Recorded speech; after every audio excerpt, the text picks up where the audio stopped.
Right, this season has been by far the worst for female footballers suffering from ACL injuries. More recently, of course, Leah Williamson ruling her out of the World Cup.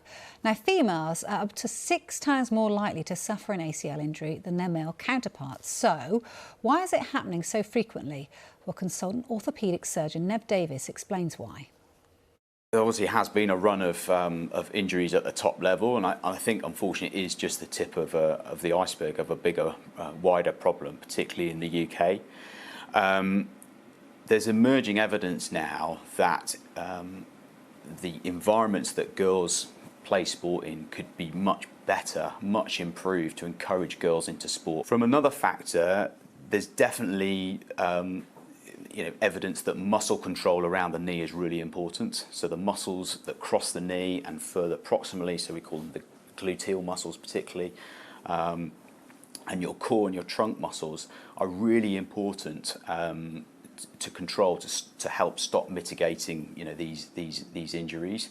And we've known for many years there's a huge amount of evidence out there that injury prevention programs, PEP programs, work at reducing these injuries, particularly in those high-risk groups. More recent evidence that perhaps the traditional thoughts around why the differences between men and women injuring, anatomical differences such as a wider pelvis or a leg shape, and the hormonal influences perhaps play less of a role than once thought, but there's no doubt more research needs to be done. The difficulty is research in this area is extremely challenging. It's multifaceted and it's complex. So to tease out the individual factors and reasons is really, really difficult.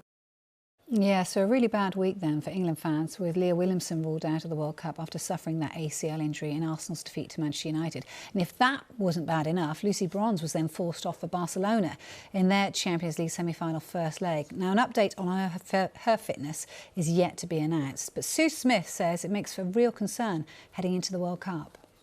Every sort of England fan or women's football fan, when you've seen Lucy Bronze limping off, you just thought, I really hope that this is okay and it's not serious, because after hearing the news of Leah Williamson, huge loss. Your captain, the quality that she brings to the side, and then you add in obviously Jill Scott, Ellen White have both retired, so you're missing that experience. Beth Mead, who was one of the key players in the Euros win, so you're losing a lot of key players from that England squad. Millie Bright is obviously out injured at the moment with a knee injury. Again, we're hoping that she's going to be okay, but yeah, it's just so worrying, I think, from a Lioness perspective.